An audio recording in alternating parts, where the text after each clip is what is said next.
A huge welcome to today's Science Talks, a huge welcome to BLOXHUB, and a huge welcome to all of you out there watching and participating in today's Science Talks. It is such a pleasure to welcome you from near and afar. As our previous Science Talks, it warms my heart to see that we have participants from abroad, we have academia, we have startups, we have knowledge centers, we have public institutions, we have exactly the array of participants that we hope and aspire and dream of. So thank you to you all for taking time out to participate in our first event of a wonderful series of 10 events in total. So I thank you, the audience. We're delighted to have you here.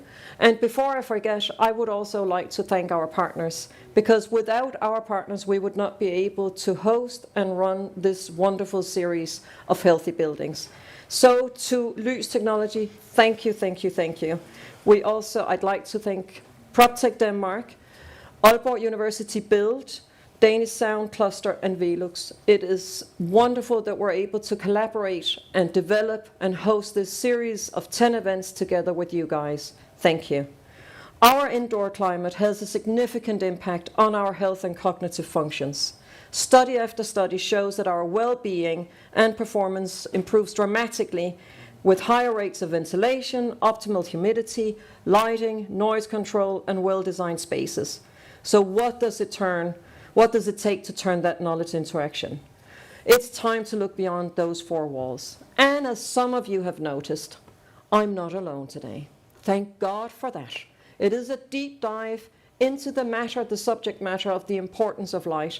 And I'm delighted to welcome my co-host today, Paula Miseikyte from LYS Technologies, scientific lead, with a personal background in sleep medicine from University of Oxford. And in a few minutes, when Paula has set the scene with the importance of light, just to introduce the topic, we are also delighted to introduce our guest from England today, Manuel Spitschan. That introduction will wait in just a few minutes. But before I let you give the introduction to all of you participating out there, there is a chat function on YouTube, and you're more than welcome to ask questions and comments as we go along, because we'll make sure to have a Q&A session with Manuel later on today. But without further ado, Paula, thank you for joining me today, and thank you for setting the scene. Well, thank you, Pernille, for the introduction, and hello, everyone. So I would like to give you a brief overview of today's Science Talk. So after my short introduction, we will begin our conversation with Dr. Manuel Spitschan, which will be then followed by a Q&A session. So to briefly introduce myself, so once again, I'm Paula, and I'm scientific lead at LYS. And LYS in Danish means light, and our core mission is to live healthier with light. And we have developed the tools that integrate science, technology, and data to improve well-being outcomes and induce behavioral change. And we do this by the means of a wearable light sensor, the app, the well-being programs, and light integration. So today we are here to talk about the importance of light. And indeed, light is the integral part of our indoor environments. Similarly, light is as essential to our physiology and our health. But we still tend to favor minimal requirements and energy efficiency when it comes to light. And people are not that aware about the importance of light as they are about the importance of physical exercise or nutrition, for example. So what is the problem? So nowadays we spend significant time indoors, and we inhabit the cities. And we no longer rely on our natural day and dark cycles for our sleep-wake cycles. And it used to be for thousands of years. So this has had a profound impact on our physiology, and we really need to start looking into how light affects us throughout the day. Unfortunately, today, the indoor lighting is still too much focused on the visual aspects of light. So, for instance, energy efficiency, as well as aesthetics. And we do not pay enough attention to the biological effects of light. So let's take a closer look at what we already know. So for the last 30 years, scientists have been examining our visual system, and what the pivotal discovery was related to these photosensitive retinal ganglion cells and photopigment melanopsin, which uncovered the pathways by which inputs are delivered to the circadian rhythm system. And for those who are not that familiar, so circadian rhythms regulate our sleep and wakefulness. So they are these 24-hour cycles that are part of our body's internal clock, running in the background, carrying out the essential functions and processes. And light is especially important because it ensures correct synchronization of our internal clock with the environment. And we really started understanding how light exerts a variety of physiological and behavioral responses, and what consequences could arise because of the disturbed circadian rhythms. And we do want to avoid sleep problems, impaired information processing, cardiovascular risks, endocrine and metabolic disorders, fatigue and performance issues, for instance. And I would like to give you a real illustration how sleep and circadian patterns can change. So we've analyzed our data at LYS, and we've noticed that during the initial lockdown, people spend less time outdoors, and they spend more time in front of their screens, especially in the evenings. And we've also noticed that they slept longer, and however, this did not translate to improved sleep quality or perceived sleep quality levels. And we've also noticed a shift in our chronotype distribution. And for those who are not familiar, chronotype is individuals' tendency for preferred timings of activity and rest. And you might have heard terms of night owl and morning larks. So we've noticed this shift toward more later chronotypes, and this could be due to a number of reasons, but it could also be associated with increased screen time in the evenings, as well as reduced time in the natural daylight. So let's pause here. So we briefly talked about the problem and the scientific evidence we have today. But how do we make our indoor environment more centered around individuals' health? And I want to give you real examples so that it's not only a theoretical concept. So basically, we need to raise awareness. And at LYS, we do this by means of a wearable light sensor that allows users to understand their everyday environments and light's impact in real time. Secondly, we need to achieve behavioral change at the personal level. And we do this with a combination of a coaching app and well-being programs. And thirdly, we need to achieve light integration, and we do this at LYS, and we believe that light integration should be personalized. And all of these tools are designed to be used by members of various industries, this way fostering collaboration, which is another essential key to finding the solutions. And lastly, I wanted to include this information because we do aim to translate the scientific knowledge so that is understandable for everyday person who has no previous knowledge into this topic. And also we want to raise awareness, so that's why we made our app, free version of the app, available to download from App Store, where you can identify your chronotype, learn more about biological rhythms, and calculate your social jet lag. And social jet lag is this misalignment between internal and social clock that has been linked to various adverse health outcomes. So without further ado, I would like to thank you for your attention. And it is my great honor to introduce Dr. Manuel Spitschan, who is a visual neuroscientist and university research lecturer at the University of Oxford. And he has been interested in the effects of light on visual and non-visual functions on human physiology and behavior, and has published a number of articles on this topic. In addition to his research work, he is currently the chair of Optical Society Color Technical Group, as well as the past and the current member of technical committees in the International Commission on Illumination. So hello, Emmanuel. Hello, it's a pleasure to be here. It's a really pleasure to have you here today joining us. Yeah, we've been very, very excited, as you know, in our preparation for today. We've had some conversations with Manuel, and I don't think I lie when I think you've sensed that we're very happy. We have been giving a few dances of joy to those of you who are watching. Manuel, I started out by introducing Paula to say this is a great reassurance to me, actually having an expert in light interviewing you today alongside me. And we have prepared a few questions, and thank you so much for taking time to share your expertise with us. And the first question, we've divided our interview into various topics, chapters. And for those of you watching, I thought it would be nice for you to know the chapters. And the first chapter is on the importance of light and the evidence that we have today. The second chapter is on the problem. And the third and final chapter will be on the solutions. So there is a red thread throughout the conversation that we will now embark on. And going to the first chapter, namely the importance of light and the evidence we have today, if you were to describe your area of research to a non-expert on light, it could be me. How would you describe your area of research?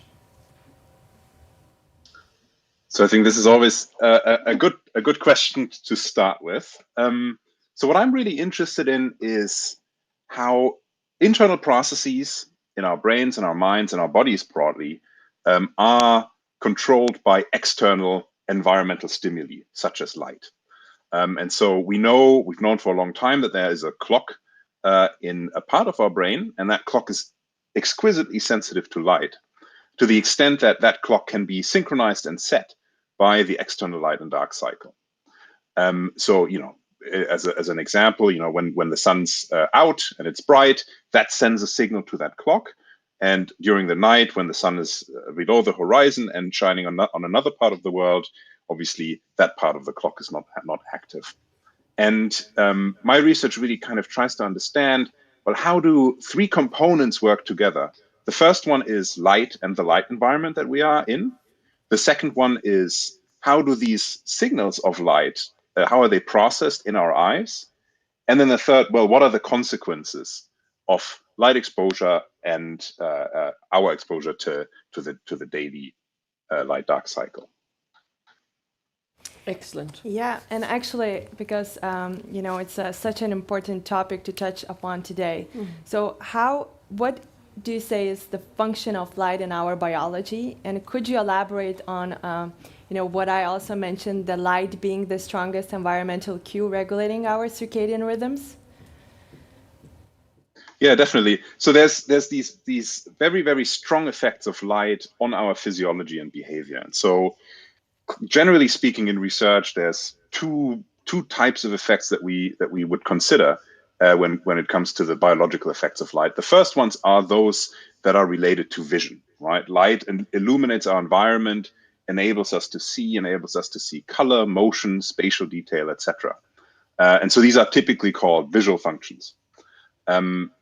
And in addition to this conventional or canonical vision, as we might call it, there are the more profound and more fundamental effects of light. And those are the ones that affect physiology and behavior. And so this includes the setting of our internal rhythms to the external light-dark cycle. So a synchronization process that basically says, hold on a minute, what time is it based on the light information? Let me adjust my internal clock. This is called circadian phase resetting or circadian synchronization. Another aspect of light, another important aspect of light, is actually the acute suppression of certain hormones that are produced by the body. So during the day, for example, the hormone melatonin is not produced. And in the evening, as the evening approaches, melatonin production increases. And if you expose yourself to a bright light in the evening, that will then suppress the production of melatonin. And that is quite a profound, to me at least, a profound influence of the environment on internal processes. So it's really a key signal for our body and our brains to say it's day and it's night. And when I was introducing you, your focus is on visual and non-visual effects of light, and maybe you could help us to understand what is actually meant by those non-image forming effects of light. And could you give us a real-life example with regards to indoor lighting? Yeah, exactly. So I think broadly, the distinction that we can make here is in terms of the cells in our eyes that are responsible for these effects. So we've known for a really long time that there are cones and rods in the retina. The cones allow us to see in color, and they give us this very high spatial detail view of the world. We can, see during daytime intensity, daytime light levels, the cones are the photoreceptors that enable us to see. The rods are the photoreceptors that give us kind of rudimentary vision in dim lighting conditions. And really, this cone and rod system is responsible for most of the visual effects of light. So this includes, color vision, spatial vision, discrimination between different patterns, etc. Everything that we would typically associate with perception and visual perception. In addition, then there's another class of photoreceptors that you introduced, which are the so-called intrinsically photosensitive retinal ganglion cells. And these are photoreceptors that are independent of the cones and rods. Their discovery only dates back about 20 years. So it's a relatively recent discovery in the history of neuroscience. And what's really interesting is that they are able to signal information about light independent of any cone and rod input. So it's almost as if you had a parallel photoreceptor, a parallel sensor that tells you it's day and night, that is independent of the photoreceptors that enable us to see. And so this obviously then has important consequences, because the way we think about light, typically in lighting design or architecture, or anything related to the productive use of light, as it were, typically has been focused on optimizing visual aspects of light, which do not capture these non-visual aspects of light. And so we're now kind of at an important, I'd say, crossroads almost, where we need to integrate all this emerging knowledge from biomedical science and from biology into how we think about the lighting environment, the lit environment, really. So for example, if I wanted to know, well, what is the impact of a given light source on my circadian system, then using, for example, a metric like lux, which is illuminance, only gets me so far, because the underlying sensor that is responsible for taking care of this light is not the one that enables us to see. And so I think it's really an important kind of time to say, well, we need to incorporate these biological effects of light into how we think about lighting spaces. Thank you for your answer. Yes. Yeah, it's really because this is basically what I would assume would have been considered as a paradigm shift in the research of light and how we perceive. So just to get it straight, when we're talking about this, what you've just explained to us, how is light then interacting with our functioning during the day and with sleep during the night? So broadly speaking, there are, I'd say, two interesting things to think about. So the first one is light intensity, or the overall effect of light it might have on the circadian system or on our physiology. And so this basically depends on how bright the light is. But more importantly, the timing of light exposure is really, really key to understanding it. And it turns out that when you expose yourself to the same light in the morning versus in the evening, the effects are almost completely opposite. When you expose yourself to a very bright light in the morning, such as, you go out for a walk after breakfast and you walk your dog, you get exposed to sunlight, that will, in most cases, advance your circadian rhythm. So it will move the timing forward. It will make it earlier. If you expose yourself to the same light in the evening or at night, it will delay the clock. And therefore, it is really important to understand that the same light under different circumstances will have very, very different effects. In a way, obviously, there are effects that you want to avoid. For example, delaying your circadian clock in the evening. But advancing your circadian clock in the morning is actually something that's quite beneficial. And so throughout the day, then obviously light exposures, or the same light exposure, will have just different effects.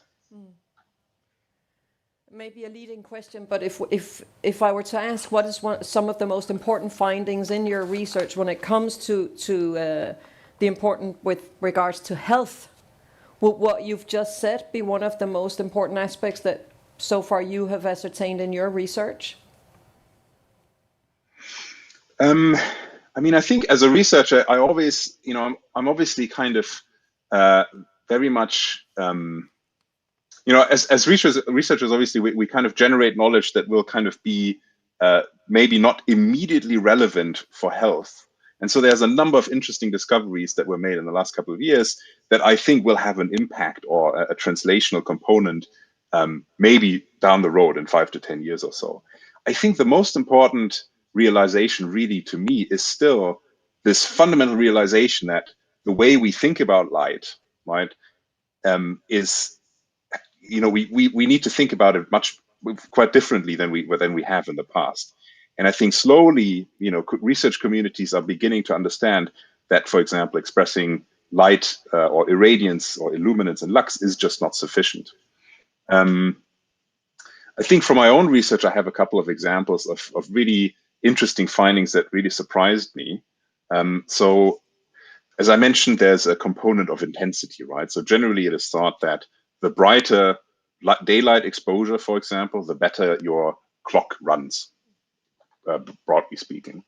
And so I had the pleasure of working with a population of patients who have a specific genetic mutation that makes their cones in the retina non-functional. So these are called congenital achromats. It's a very, very rare genetic mutation. The consequence of having no cones is that these people are very, very light sensitive to the extent that they will avoid daylight. They will have often visual aids that basically sunglasses that will allow them to move around in the world even when it's brightly lit. And so what we tried to find out was, well, under these conditions where you have no cone photoreceptors and you are severely light sensitive, what happens to your circadian system? What happens to your rest activity cycles? And so this is really early research, but one of the findings that we took away from this research was that it looks like there is some type of adaptation to the reduced light exposure, such that their rest activity cycles appear to be normal. So again, this is relatively early stages of research, and we're really looking forward to expanding on this. But I think it points to a possible adaptation of these neural systems that underlie the clock. And I think it makes you wonder, well, how do other things that change, for example, in our lifetime, affect these the circadian system in an adaptive way?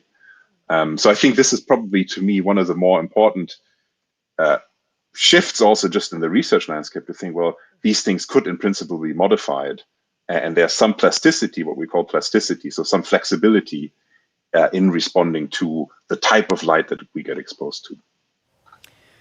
Which is it's really, really interesting. And we're moving along to the next chapter in our interview, namely the problem, because it's become, to some, well known and accepted that we spend so much of our time indoor. There is the rule of thumb is it's a minimum of 90%, so we can multiply our age with 0.9 and actually ascertain how many years we've spent indoor. It's a depressing answer. I encourage you all to try it. But just to given your latest research findings, it's quite interesting if we start addressing or label light, that there can be bad light. So as we're moving indoors and spending so much time indoors, can you help us try to understand the consequences of bad light? Like what does that actually mean to us as human beings that used to be so much outdoor? I mean, I think thinking about kind of good or bad light, I think it's really useful to understand, to kind of put our visual system and our circadian system kind of in its evolutionary context, where most of the light if not all of the light that we were exposed to was light from the sun that was filtered through the atmosphere, daylight, what we typically call daylight. And obviously, there are a couple of characteristics of daylight that are just incredibly difficult, if not impossible, to recreate using artificial light. The first one is spectrum, right? So the sun happens to be a radiator that basically produces photons of all wavelengths, relatively speaking, and these then get filtered through the atmosphere.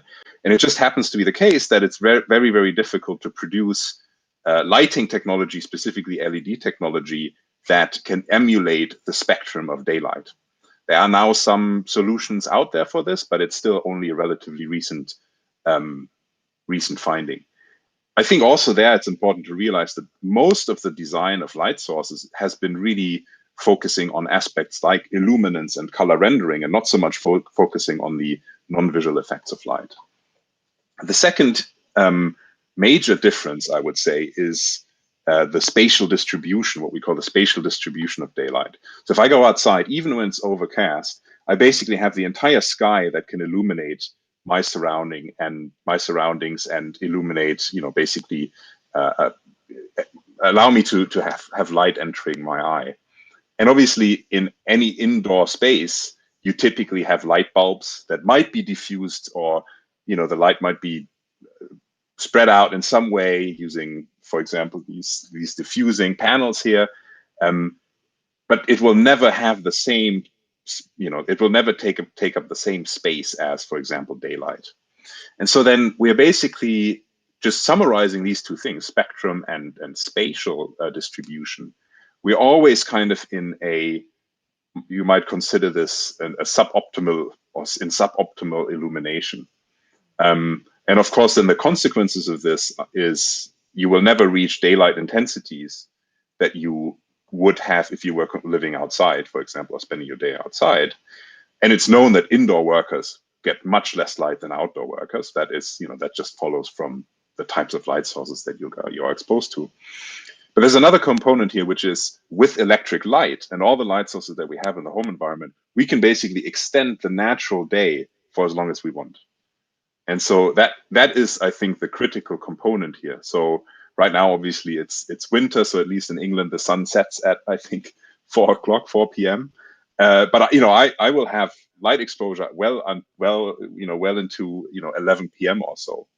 And these, obviously, the light environment that you're exposed to is very, very different from one that humans might have evolved in. And it is really these components, these evening light exposures, that are, I'd say, the problematic ones, because they will lead to phase shifts. They might delay sleep onset, and they might, in most cases, they will probably modify something about the production of melatonin. And actually, my question, so what do you think would be really costly consequences of this bad indoor lighting, and what do you think we should definitely take the most care of? So it kind of is very much interlinked, right? So light exposure affects the circadian system affects sleep, and we know that sleep loss will lead to, for example, a higher probability of developing mental health problems. You also have physical effects, right? So effects on your body because your circadian clock is misaligned. There's some indication that circadian misalignment leads to deficits in cardiovascular health. And in a way, all of these compounded together really create the possibility of having many, many different negative health consequences, some of which are probably offset by, or can be offset by activity and exercise and so on. But I should also note that I think a lot of the long-term consequences of chronic circadian misalignment and chronic light at the wrong time really aren't very well understood. And I think this is, to me, should be at least a priority in research to say, hey, this is something that we can modify and we can change. So let's do it effectively. So because this is why we are here today, and this is part of your research work, to us really understand the consequences, which would help us to reprioritize light. But what issues we are currently facing, in your opinion, that we really need to address? So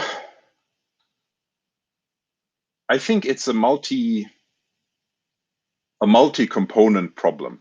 I think the first one is, I think, the general availability of light and light sources.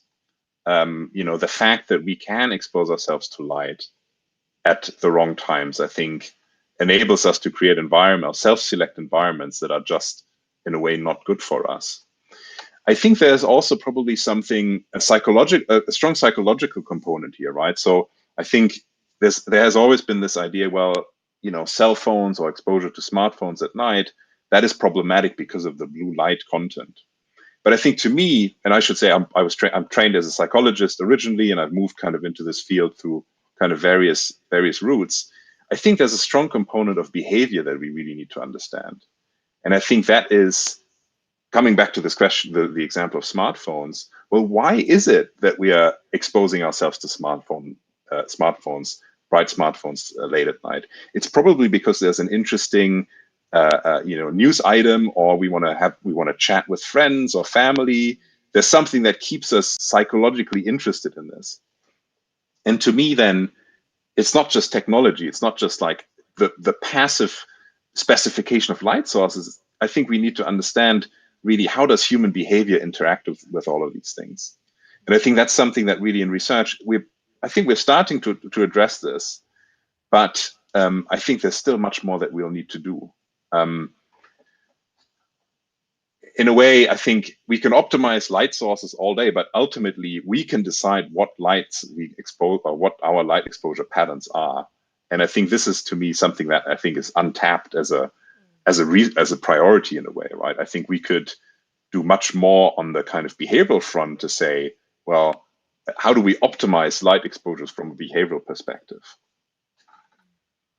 It's absolutely fascinating, and we're moving along into the third chapter of our interview, namely the solutions. And I'd like to tap into some of the things you've just said, and also what you said earlier on, namely that the knowledge of light and the importance of light, with given your new insights when it comes, for example, in what we're also talking about in our series, namely healthy buildings. And you talked about the role of, like, the importance of light when it comes to design, the architects, etc. So when we're talking about the solutions, I'd like to ask you in terms of the importance of collaboration. Like, what do we have? What kind of improvements are needed to be achieved in the different industries in order also to collaborate and ensure these healthy buildings? Yeah, I think this is I think really the core of the problem in a way, right? How do we create an environment or an ecosystem in which the various stakeholders and the various actors can work together productively? And I think, coming from academia and having been kind of an academic researcher all of my career, I certainly sense that there's a lot of kind of siloing away, right? So, for example, I just happen to have a relatively diverse portfolio of research spanning human work to kind of computational modeling to measurements of spectra under natural conditions, which I would broadly consider this interdisciplinary. Ultimately, if you're thinking about how universities are structured, for example, is that most of the hiring decisions are made in departments, right? And so you have this kind of, again, siloing away of knowledge that could be interdisciplinary into disciplines. And I think you see a similar kind of problem in describing, for example, you have academia as a sector, you have industry as a sector, and you have policy as a sector, where really, I think, if there was some neutral ground platform to bring people together, I think that would really, really be a strong asset, I think, to solving these problems. And so, for example, someone like me I might have some insights that will be of interest to someone who's making policy about healthy lighting. But unless I know that someone's working on this, it's very difficult for me, for example, to reach out to someone and say, hey, I got something to contribute. I think there's also this question of, I'd say, I think I happen to go to a lot of conferences, but none of the conferences kind of so scientific and academic conferences, but really none kind of capture all of the things that I'm interested in, right? And so I think this is again this problem of disciplines happen to be still kind of quite siloed away, I would say. And I think then it just highlights the importance of collaboration, because I think certain solutions just will be better if everyone kind of works together, and also, I suppose, understands each actor's or each stakeholder's goals, right? Because ultimately, the goals of an academic are very different from the goals of a lighting designer to someone who's, for example, developing products for light exposure tracking, right? I think that conversation is one I think that needs also to take place, which is, what are the goals, and how can we be as transparent as possible about the goals that we have in this space? Yeah, that's great, because when you mention, someone who is responsible for, implementing the policy, I wanted to ask, how do you think we can bridge this gap between the, real life applications and scientific evidence? So maybe, what in your opinion are the tips that we could improve this scientific evidence translation? So I think this is in a way, the $1 million question in a way, but I think there are certain things that can be done, and I think some of these are, for example, very concrete things that funding agencies, for example, can do. So agencies that fund academic research, which is, for example, to promote models in which there might be a PhD student that's co-supervised by an academic partner and a company, right? I mean, that would be kind of a really great way of putting knowledge together, and then also generating something new, which is a person who has been trained in kind of two different realms, right? I think this would be, to me, a very strong way of promoting this kind of collaboration. It turns out we do have at Oxford currently a studentship that we advertise kind of going in this direction. So I think these mechanisms exist, but they are still, I think there's still, I'd say, an opportunity for development. I think also there is certainly scope, I'd say, to develop universities look outwards, right? So I think, so I happen to work with the kind of innovation team at my university quite a lot, but I do think there's probably more opportunity to create, I think, what I call kind of these neutral ground spaces, right? Where it's not about negotiating intellectual property or commercializing something. It's kind of I mean, it would be great if we had a space where we could just exchange ideas without, for example, worrying about someone scooping my work or someone taking my idea and making millions with it, right? I think this is sort of if we had such a space, I think that would be really good. But ultimately, I think this comes back to the various goals and interests that different actors have. Some are just not compatible, perhaps. That's great, because but I think sort of co-funding mechanisms, I think, is a great way. Co-funding mechanisms, I think, is a great way to bring academia and the most recent research into practice and translation, and vice versa.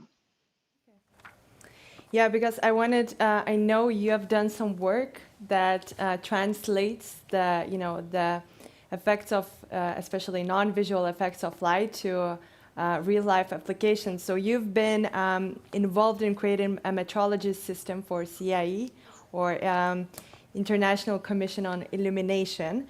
So you've created tools, or not tools, but you've contributed that allows members and scientists to contribute to measure the contributions of each photoreceptor, and also see the non-image forming responses of light.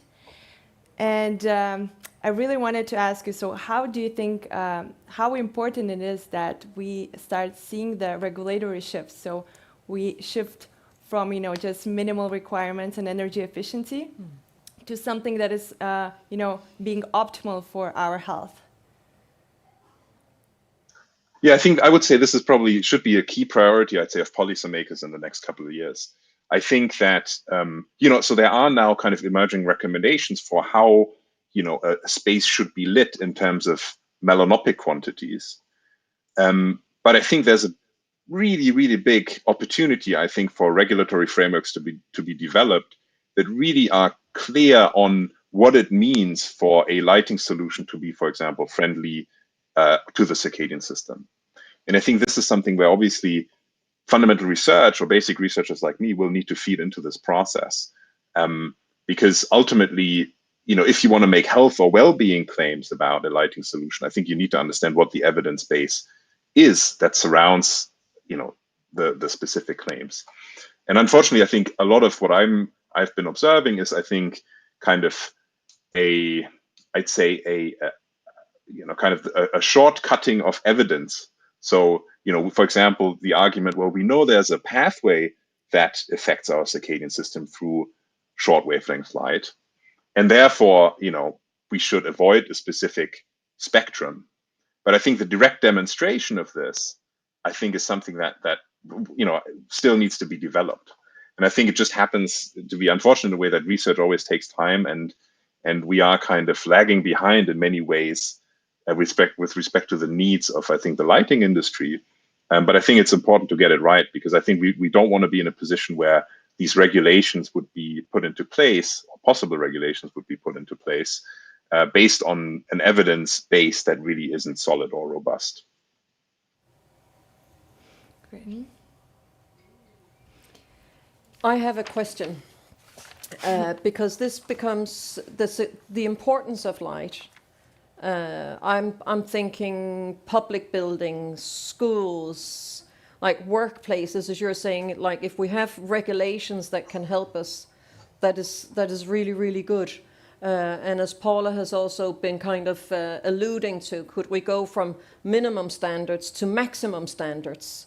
And with that, I have a more kind of colloquial question, because I've been wondering, I'm beginning this importance of light. I know we have the 10,000 steps a day. Like, a lot of people have really taken to that metaphor. We know we have to move. So we've started, people have bought step counters, calculators, etc. There's also been campaigns about you need to have 6 pieces of vegetables during the day. You need to have your anywhere between 7 and 9 hours of sleep, depending your I call it biorhythm. So if we were to kind of come up with have your expertise, as you've been saying, it's also a lot about behavior. So if we were to come up with a tagline to really make sure that people understand this is vital, this is important. We'll discuss the maximum standards. But is there a phrase, is there anything that you have come across that when you are over the dinner parties, etc., you have to understand that light is important because, or expose yourself to 5 minutes of sunshine or something like that? Is there a way in which we can convey the importance of light to the same degree as 10,000 steps? I think the closest to kind of a catchphrase that I've come is kind of bright days, dark nights. And I think even that, I think, adds a complexity, right? Because it basically says, well, again, depending on when you're exposing yourself to light, the exposure will have different effects. I think it's a really interesting question, right? So how do we, if we say the key is behavior, how do we then implement something that will help people to improve their light exposure? And I think, I think that, for example, when you mentioned nutrition, I thought, well, all the public health campaigns about nutrition, I think it took a long time, I'd say, for people to realize, oh, well, all of this is important. I think, I think looking at, this is a more drastic example, but smoking, right? I mean, smoking, it took however many decades to go from the findings that it causes cancer to now, I think in most countries in Europe, it being pretty, I think smoking rates are relatively low, right? And I think, to me, it's more a long-term process, right? And I think this is, where, again, I see an opportunity of public health people, policymakers, scientists, and people in industry to really work together and kind of say, well, what is it that we need to do to effectuate this change? And again, I think there will be, so for example, if your business is selling TVs, right, then, well, and the goal is to have dark nights, well, you know, these goals might be a little bit misaligned, right? So I think it's important to understand what it is that needs to be done. And I think, to me, I think the public health component really is one that needs to be developed much further at a level that's probably, you know, at a European level, for example. That's a great answer. So actually, that's very my personal interest, and I wanted to ask you a question. So where would you see quicker improvements in quality of light? So is it offices, or, you know, public spaces, or residential homes? I think this is a good question. I think in a way it kind of, in many ways, I would think that occupational guidelines or occupational lighting guidelines, if they're strong and they're founded in good evidence, then they will become the norm much quicker than the home environment, which is just much less regulated and regulatable as well. So I think that occupational lighting has to be a priority, and I think is one where the right amount of effort can go a long way, I think, in improving daytime light exposures. And these daytime light exposures will not only support, you know, the current or the acute effects to promote, for example, alertness. There's some evidence that this exists, but also will, you know, make, for example, evening effects of light much less dangerous, because you can, to some degree, modify evening light sensitivity by daytime light exposure.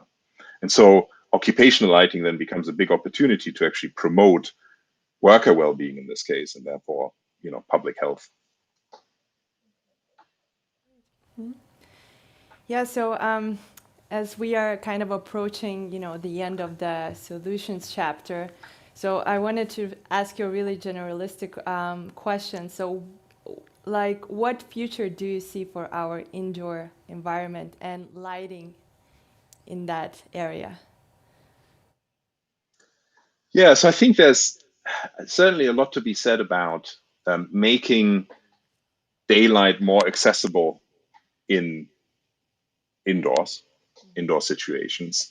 In many cases, I think this is obviously governed by the types of windows you have, where you're facing, where you are, you know, if you're facing east or west or somewhere else. And I think, to me, the component of daylight light exposure really is one that kind of it should be the priority. I think mostly because it is free. It's not tied to a specific technological solution necessarily.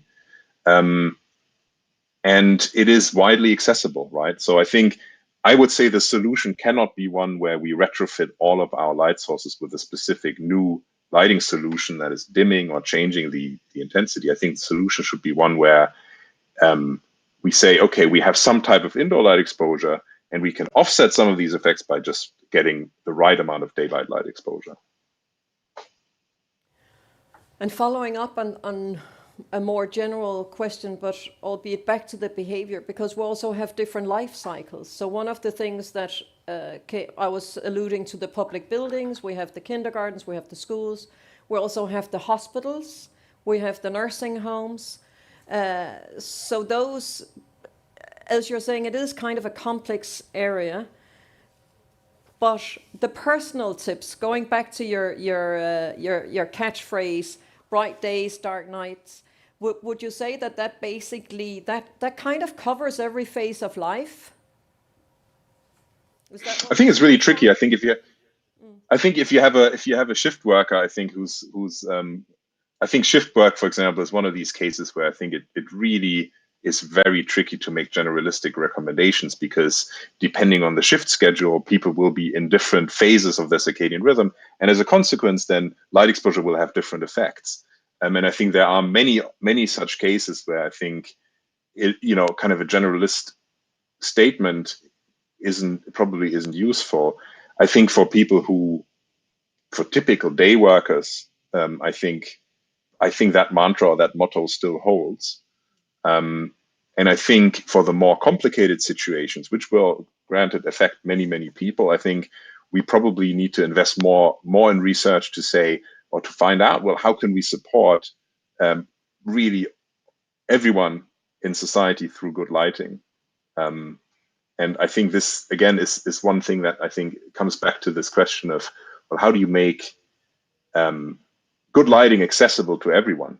And I think, again, I think a strong public health component would probably be appropriate. If someone asked me, so, if one of my friends who's working a similar job with similar schedules asked me, what should I do? What's the one thing I should change about my light exposure? I would probably say, well, dim your phones early on, keep your evening environment to be as dim as possible, and in the morning, try to get as much light as you can. I would say one thing that definitely helps with getting morning light exposure is having a pet. So, my dog forces me to go outside and expose myself to daylight. I was just going But to obviously say, that one won't of the work for everyone. challenges of having adolescents is that their biological rhythm really doesn't appreciate the early mornings exposure, but that's for a whole other conversation. We're fortunate, and thank you for those of you who are active, that we have a few questions. So I'm gonna start asking. I just try to cover all the questions that we've received. We have from Vilusa: has there been any studies on people living in the Arctic where people are forced to spend half a year in dark and half a year in light? So I am aware of these studies that kind of looked at, I'd say, extreme photic environments. I don't think I can respond competently to that question without looking at the papers, but they are certainly out there. So that there are these studies, certainly, and I would expect probably that you have some adaptation of sensitivity, just because of the prolonged exposure to different lighting conditions. Anecdotal note, I can share that actually before we were talking to Manuel earlier today, and I shared my story from Greenland, where in the northern parts of Greenland, they're literally in darkness for 6 months. And on the first day of 5 minutes of light, the entire village would run out and they would walk, as we are social beings, in a pack, and not looking at each other, but looking up towards the sun. And I think that it's anecdotal, but it kind of does suggest just the importance of light, as you as a human being would naturally then respond in that way. But thank you for the question, and it's a very good question. Because Denmark, although we're not covered in darkness, we're covered in a matter of grey. And that we talked about that as well, so it's a very good question. Per Reinholdt has also posed a question, and thank you for that, Per. And the question is, we're used to short winter days and long summer days. Will it impact our health that we change this rhythm by imposing efficient light for much longer in the winters? That's a good question. So I suppose it comes to the question of seasonal adaptation in a way, right? So if you didn't have longer days, and you kind of followed the light dark cycle that's given by natural light, I think there are probably some important seasonal adaptations, but I would say that the circadian system and everything we know about it basically adapts to whatever lighting situations we will be exposed to. I'm not 100% sure of kind of the immediate benefits or consequences of having shorter photo periods. But I think it's certainly something that's quite interesting to look at, because we're effectively extending whatever season we're kind of obviously creating a much different light environment than under natural illumination. I think that's something that we are just beginning to appreciate, I think, in research. We have another question from Vilus, and this is I think this is a lovely question. It's a change of theme in the way, and here it comes. Do you see opportunities or need for personalized lighting in the office or home environment? I think that's a lovely question. I think this is really great. I mean, I think it is. I think the way that I think a lot of medicine, at least, is marching towards, which is personalized, individualized solutions. And I think there's already one dimension in which I think we can point to an importance of personalized light exposure, and that is age. There are, the needs of an elderly population are very different from the needs of a younger population when it comes to light exposure. Part of that is due to, the way that light is passed through the lens, which just happens to age, and therefore, let through much less short wavelength light. But yeah, I do think that ultimately, whatever solutions we develop or that are being developed, I think has to take into account the individual needs. I think this is where I think the measurement of personalized light exposure becomes quite important, because if you know someone had a specific light exposure, you can tailor recommendations based on that. And I think it kind of... Yeah, sorry, no, I was just also thinking when it goes back to the public health campaigns and that level of awareness. It also goes to one of your earlier really good points in terms of cross-disciplinary collaborations, be it practice and academia, be it within industries. And I'm thinking in some of these greater office buildings, that the daylight and the rays of light are also very different depending on which floor you're working at, where you're positioned. So that the question is really interesting, because would we get to a stage where it's actually possible then to ensure the personalized lighting in that setting, given where you're at in the office space, and giving, as you're saying, we become much more aware of personal circadian rhythms and other afflictions that we may have. So I think going back to some of your earlier points in terms of that cross-disciplinary collaboration in order to bring forth and construct these flexible solutions. Yeah, definitely. I mean, I think it needs a coordinated effort, and I think it saying, I think basically the requirements even to develop an individualized light exposure solution, right? There are so many different expertises that you will need to realize this. And so I think it really needs collaboration and cooperation at its core. And I think we do know, I mean, now there's been some emerging evidence finding that there are, even in evening light sensitivity, severe or quite extreme differences in sensitivity, right? And so then that obviously should also calibrate a little bit how we think about regulations, right? So if we say we need a minimum light level, that will work probably for an average person, but that average person might not really exist, right? And I think this kind of, from a regulatory perspective, then it becomes an interesting intellectual challenge to say, well, we know there's individual differences. How do we feed that then into frameworks that might say we need this amount of light exposure, or we should have this minimum light exposure or maximum light exposure? Actually like to add, because and what I do at LYS as well is also very much focused on the personalization factor, and we do look especially in the age factor, but also biological sex, and there has been more discoveries about the gender differences or sex differences in the circadian system. And I wanted to ask, because I know you've mentioned shift workers, and with our natural predispositions, so these chronotypes that I mentioned before, do you think shifts should be adjusted to at least a bit match the person's individual tendencies? I think this would be an ideal solution, right? Being able to adjust shift schedules to personal chronotypes.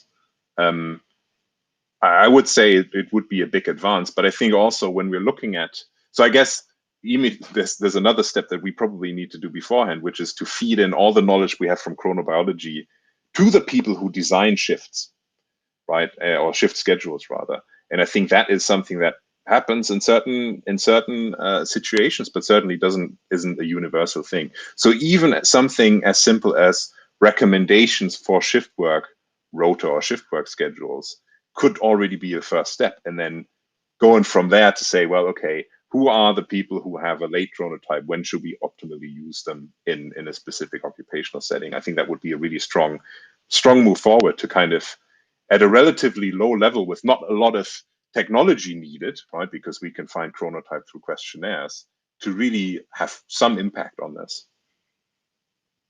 And our last question is from Daniel Bachmann. Thank you very much, Daniel. And the question is, what do we know about the subset of IPRCG, GC, I'll read it again. What do we know about the subset of IPRGC M4/M6?